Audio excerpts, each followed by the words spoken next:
La culture du viol, c'est un concept qui est contesté, mais qui pourtant existe depuis quand même assez longtemps, qui existe depuis les années 70, qui a été mobilisé par les féministes, surtout anglophones dans les années 70, pour décrire en fait un ensemble de croyances, d'attitudes, de comportements qui font que dans la société, on a tendance à minimiser la violence sexuelle faite aux femmes, à ne pas croire les femmes lorsqu'elles parlent de violence sexuelle, à déresponsabiliser les auteurs de cette violence-là et aussi à blâmer les victimes plutôt justement que de responsabiliser les agresseurs. C'est très facile pour la culture du viol de mettre un peu la table, je dirais, aux agressions sexuelles. C'est normaliser les agressions sexuelles faites aux filles et aux femmes, en hypersexualisant le corps des filles et des femmes.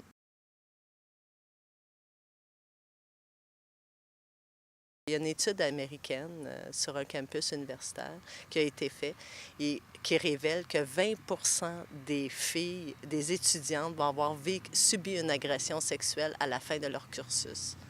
C'est énorme, là. On parle de 20%. Puis ça, c'est celles qui ont dévoilé.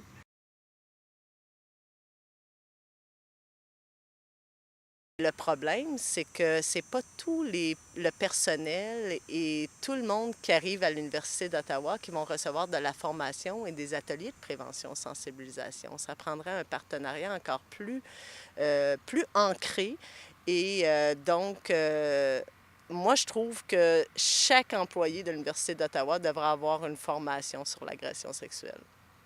Donc, ça devrait comme être un prérequis.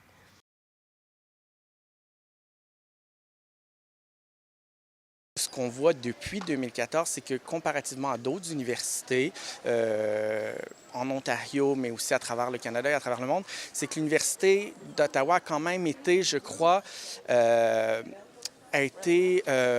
a fait preuve de leadership sur la question de la violence sexuelle, sur la question de la prévention de la violence sexuelle.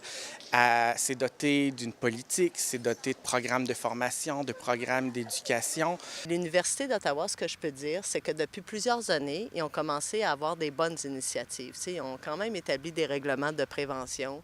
Ils ont mis en place des partenariats, comme par exemple un partenariat avec le CALAX, où une survivante d'agression sexuelle peut appeler au CALAX, au poste 25, et avoir directement les services pour elle. Nous allons tout de suite offrir un service.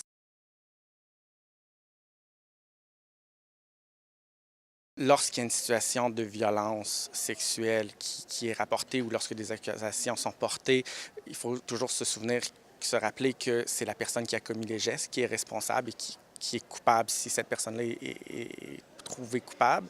Mais je pense que comme organisation qui représente des étudiantes et des étudiants et qui s'est positionnée très fermement sur la question de la violence sexuelle et de la culture du viol en milieu universitaire, la Fédération étudiante a vraiment une responsabilité de se positionner rapidement et de montrer quelles actions ont été posées pour rassurer la communauté universitaire et pour montrer qu'elles sont responsables par rapport à cette question-là.